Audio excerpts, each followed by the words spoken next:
ദർശനെ കണ്ട് മടങ്ങിയ ആമി നേരെ പോയത് കൃഷിൻ്റെ ക്യാബിനിലേക്കാണ്. എടാ, നീ എന്നെ ചതിച്ചില്ലേ? ആമി, അങ്ങനെയല്ല. നീ ഇനി ഒന്നും പറയണ്ട, എന്നോട് മിണ്ടാനും വരണ്ട. ഇങ്ങനെയല്ല ഞാൻ നിന്നെക്കുറിച്ച് വിചാരിച്ചത്. ഈ കാര്യം വേറെ ആരെയെങ്കിലും കൊണ്ട് എനിക്ക് അന്വേഷിപ്പിക്കാമായിരുന്നു. എന്നിട്ടും നിന്നെ ഏൽപ്പിച്ചത് എനിക്ക് നിന്നെ അത്രയ്ക്ക് വിശ്വാസമുണ്ടായിരുന്നത് കൊണ്ടാണ്. ആമി, ഞാനൊന്ന് പറയട്ടെ. ഒന്നും പറയേണ്ടെന്നല്ലേ ഞാൻ നിന്നോട് പറഞ്ഞത്. എന്തായാലും ഒരു കണക്കിന് നന്നായെന്നേ ഞാൻ പറയുള്ളൂ. എത്രയും വേഗം ദർശേട്ടൻ ഇതെല്ലാം അറിഞ്ഞത് അത്രയും നല്ലത് തന്നെ. മറക്കാനും എളുപ്പമായിരിക്കുമല്ലോ. ആമി, നീ എന്തായി പറയുന്നത്? അപ്പോൾ സാറ് നിന്നോട് സംസാരിച്ചില്ല? സംസാരിച്ചു, ഞാനും തിരിച്ച് സംസാരിച്ചു. എനിക്ക് പറയാനുള്ളതെല്ലാം വ്യക്തമായി തന്നെ ഞാൻ പറഞ്ഞിട്ടുണ്ട്. എന്നിട്ട് എന്നിട്ട് എന്ത് തീരുമാനിച്ചു?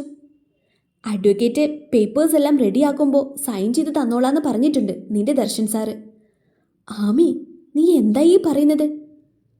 എൻ്റെ തീരുമാനത്തിൽ മാറ്റമൊന്നുമില്ല കൃഷ്. എൻ്റെ മുന്നിൽ വേറെ വഴിയില്ല. പ്ലീസ്, ഒരു ഉപകാരം ചെയ്യണം.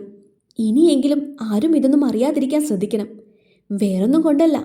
ഞാൻ പറഞ്ഞില്ലേ ദേവിയുടെ കാര്യം. അവളുടെ കല്യാണം വരെയെങ്കിലും ആരും ഇതൊന്നും അറിയരുത്. പ്ലീസ്, ചതിക്കരുത് എന്നെ നീ. കൃഷൊന്ന് തലയാട്ടി. ആമി പോകുവാനായി തിരിഞ്ഞതും മുന്നിൽ കണ്ടത് കഥയറിയാതെ ആട്ടം കണ്ട് മിഴിച്ചു നിൽക്കുന്ന മനുവിനെയാണ്. ഇപ്പോൾ ഞാനീ പറഞ്ഞത് നമ്മൾ 3 പേരും അല്ലാതെ വേറെ ആരെങ്കിലും അറിഞ്ഞാൽ? ആമി ദേഷ്യത്തോടെ മനുവിനോട് പറഞ്ഞു. അമ്മ സത്യം, ഞാൻ ആരോടും പറയില്ല. കൈപ്പത്തി കൊണ്ട് ഇല്ലെന്ന രീതിയിൽ കാണിച്ച് പേടിച്ചതുപോലെ അവനാ പറയുന്നത് കേട്ട് ആമിയും കൃഷും ചിരിച്ചുപോയി. പിന്നെ അങ്ങോട്ടേക്ക് കുറച്ചു നാളത്തേക്ക് ഒരു ശീതസമരത്തിൽ എന്ന പോലെയായിരുന്നു ആമിയും ദർശനും. ആദ്യത്തെ 3 ദിവസം ആമിയോട് സംസാരിക്കുവാനും അവളുടെ തീരുമാനത്തിൽ നിന്നും അവളെ പിന്തിരിപ്പിക്കുവാനും ദർശൻ ഒരുപാട് ശ്രമിച്ചു. പക്ഷേ ആമി അവളുടെ തീരുമാനത്തിൽ ഉറച്ചു തന്നെ നിന്നു. പ്രത്യക്ഷത്തിൽ കാണുന്നവർക്ക് ഒന്നും മനസ്സിലായില്ലെങ്കിലും അവർക്കിടയിൽ ഒരു അകലം നിലനിന്നിരുന്നു. അത്യാവശ്യത്തിന് മാത്രം പരസ്പരം സംസാരിക്കും. കണ്ടുമുട്ടാനുള്ള അവസരങ്ങൾ പരമാവധി ഒഴിവാക്കിയിരുന്നു 2 പേരും. കാർത്തുവിനും നിഖിലിനുമുള്ള കല്യാണത്തിൻ്റെ വസ്ത്രങ്ങൾ എടുക്കാൻ അവർക്കൊപ്പം ആമിയും ദർശനും ഉണ്ടായിരുന്നു. അവിടെയും എല്ലാവരുടെയും മുന്നിൽ അവർ അവരുടെ വഴക്ക് പരസ്പരം കാണിച്ചില്ല. ദർശനോട് ആമി സാധാരണത്തെ പോലെ ഇടപഴകുന്നത് കണ്ട് അവർ തമ്മിലുള്ള പ്രശ്നങ്ങളെല്ലാം തീർന്നെന്ന് നിഖിലും വിചാരിച്ചു. ചോദിച്ചപ്പോൾ ദർശനും അങ്ങനെ തന്നെയാണ് പറഞ്ഞത്. അങ്ങനെ കാത്തിരുന്ന കാർത്തുവിൻ്റെയും നിഖിലിൻ്റെയും വിവാഹ ദിവസം വന്നെത്തി. ആമി അവളുടെ അമ്മയ്ക്കൊപ്പമാണ് വന്നത്.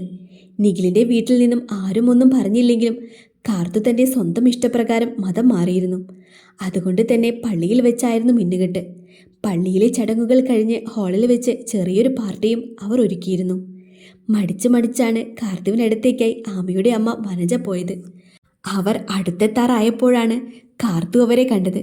അമ്മായി, സന്തോഷത്തോടെ വിളിച്ചുകൊണ്ട് കാർത്തു അവർക്കടുത്തേക്ക് ചെന്നു. സന്തോഷമായിട്ടോ അമ്മായിക്ക്? എൻ്റെ കുട്ടിക്ക് നല്ലൊരു ജീവിതം കിട്ടിയല്ലോ. അമ്മായിക്ക് സുഖമല്ലേ? അമ്മായി വാ, ഞാൻ നിഖിലേട്ടനെ പരിചയപ്പെടുത്തി തരാം. കാർത്തു അവരെ നിഖിലിന് പരിചയപ്പെടുത്തി കൊടുത്തു. സന്തോഷത്തോടു കൂടി തന്നെ അവനും അവരോട് ഇടപെട്ടു. ആമി, ദേവി വിളിക്കുന്നത് കേട്ട് സ്വാതിയോട് സംസാരിച്ചു കൊണ്ടിരുന്ന ആമി അവളെ തിരിഞ്ഞു നോക്കി.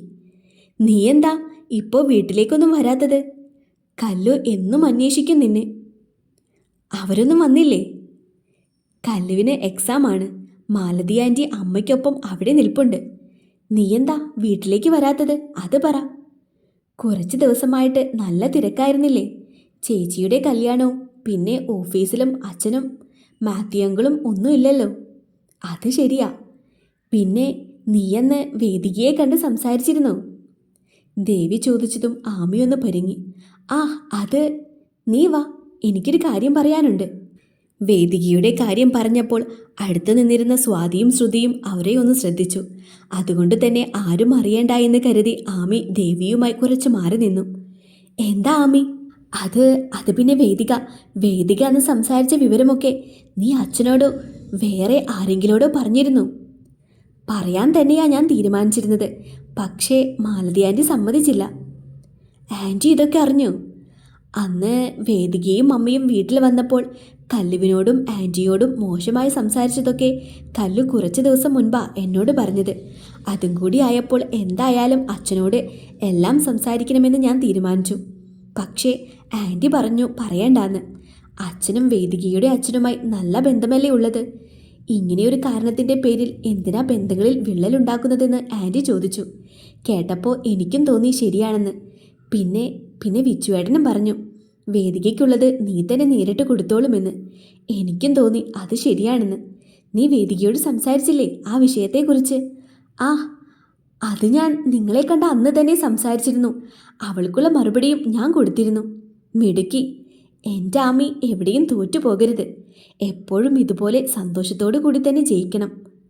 മാലതി ആൻറ്റി അന്ന് പറഞ്ഞതുപോലെ ഞാൻ ആ വീട് വിട്ടിറങ്ങുന്ന അന്ന് നീ ആ പടി കയറി വരണം.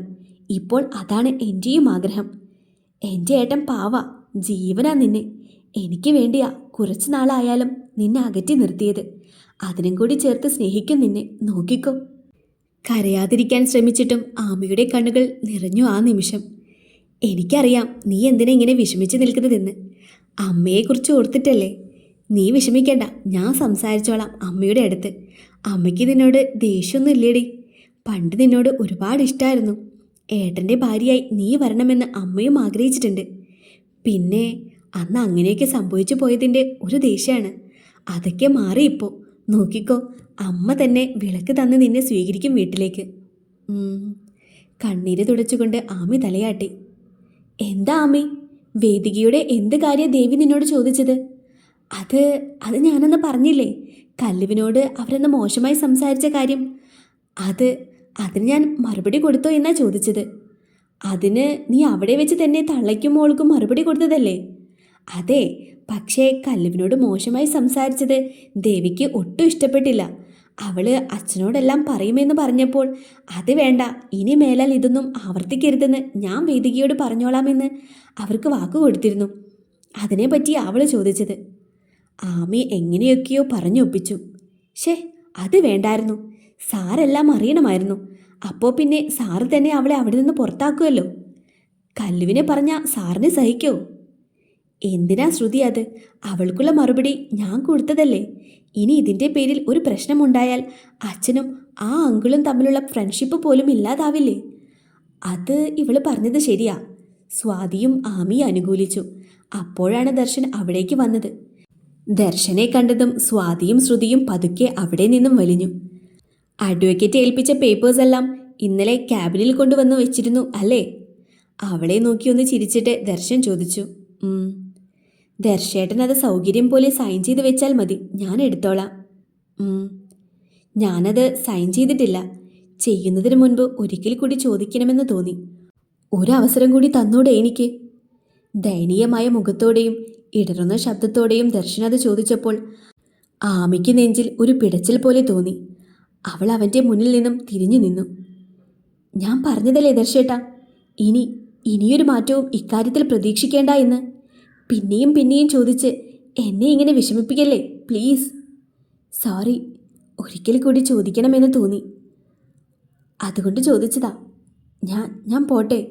ഇനിയും ഇങ്ങനെ സംസാരിച്ച് നിന്നാൽ എല്ലാവരും ശ്രദ്ധിക്കും. ദേവിയുടെ വിവാഹം വരെ ആരും എന്ന് അറിയരുതെന്ന് നമ്മൾ തീരുമാനിച്ചിരുന്നതല്ലേ. അവൻ്റെ മറുപടി കേൾക്കാൻ നിൽക്കാതെ അവൾ അവിടെ നിന്നും ധൃതി പിടിച്ച പോലെ പോയി. കാർത്തിവിന് ഒരുങ്ങാനായി കൊടുത്ത മുറിയിലേക്കാണ് അവൾ പോയത്. മുറി അടച്ച് ലോക്ക് ചെയ്ത് ആരും വരില്ലെന്ന് ഉറപ്പുവരുത്തി അവൾ തൻ്റെ സങ്കടമെല്ലാം ഒഴുക്കി തീർത്തു. റിസപ്ഷൻ്റെ തിരക്കൊന്നൊഴിഞ്ഞപ്പോൾ മാത്യു ദാസിനോട് ആമിയെയും ദർശനെയും ഒന്ന് വിളിക്കുവാനായി പറഞ്ഞു. എന്താ അച്ഛാ? ദർശൻ ചോദിച്ചു. ആമിയും അന്നേരം അവിടേക്ക് വന്നിരുന്നു. കാർത്തുവിനെ കൊണ്ട് സ്വാതിയും ദേവിയും അവിടേക്ക് വന്നതും ആ സമയത്ത് തന്നെയാണ്. പള്ളിയിലെ ചടങ്ങിന് വേണ്ടി ഉടുത്തിരുന്ന ഗൗണ് മാറ്റി ഒരു പട്ടുസാരിയാണ് അവൾ ഉടുത്തിരുന്നത്. അത്യാവശ്യം ആഭരണങ്ങളും അണിഞ്ഞിരുന്നു. ഞാനാ മോനെ നിങ്ങളെ വിളിപ്പിച്ചത്. നിങ്ങൾ രണ്ടുപേരും ഇവർക്കൊപ്പം അമ്പലത്തിലൊന്ന് പോണം. എന്താ അങ്കിൾ കാര്യം? മതം മാറേണ്ട എന്നൊക്കെ ഞങ്ങൾ പറഞ്ഞെങ്കിലും ഞങ്ങളുടെ സന്തോഷത്തിന് വേണ്ടി മോള് പള്ളിയിൽ വെച്ച് തന്നെ വിവാഹം നടത്തണമെന്ന് വാശി പിടിച്ചു. ഞങ്ങൾക്കുമില്ലേ ഒരു കടമ. മോനും മാമിയും കൂടി ഇവരെ അമ്പലത്തിലൊന്ന് കൊണ്ടുപോകണം. അവിടെ ചെന്ന് തൊഴട്ടെ രണ്ടുപേരും. പിന്നെ മാത്യു അയാളുടെ ഭാര്യയെ ഒന്ന് നോക്കി. അവർ ഒരു സിന്ദൂരച്ചെപ്പ് അയാൾക്ക് നേരെ നീട്ടി. മിന്നുകെട്ട് നടത്തിയതുകൊണ്ട് താലി കെട്ടാൻ ഇനി സാധിക്കില്ലല്ലോ. അതുകൊണ്ട് ഈ സിന്ദൂരം അമ്പലനടയിൽ ദേവിക്ക് മുന്നിൽ വെച്ച് നിഖില് കാർത്തിവിന് ചാർത്തി കൊടുക്കട്ടെ. മുതിർന്നവരെ അനുസരിച്ചുകൊണ്ട് ആമയും ദർശനും കാർത്തിവിനെയും നിഖിലിനെയും കൊണ്ട് അമ്പലത്തിൽ പോയി. നിഖിൽ കാർത്തിവിൻ്റെ നെറുകയിൽ സിന്ദൂരം ചാർത്തിയപ്പോൾ ആമയും ദർശനും പരസ്പരം ഒന്ന് നോക്കി. ഒരവസരം കൂടി തന്നോടെ എനിക്ക്. ദർശൻ പറഞ്ഞ ആ വാക്കുകൾ തന്നെ പിന്നെയും പിന്നെയും കേൾക്കുന്നത് പോലെ തോന്നി ആമയ്ക്ക്.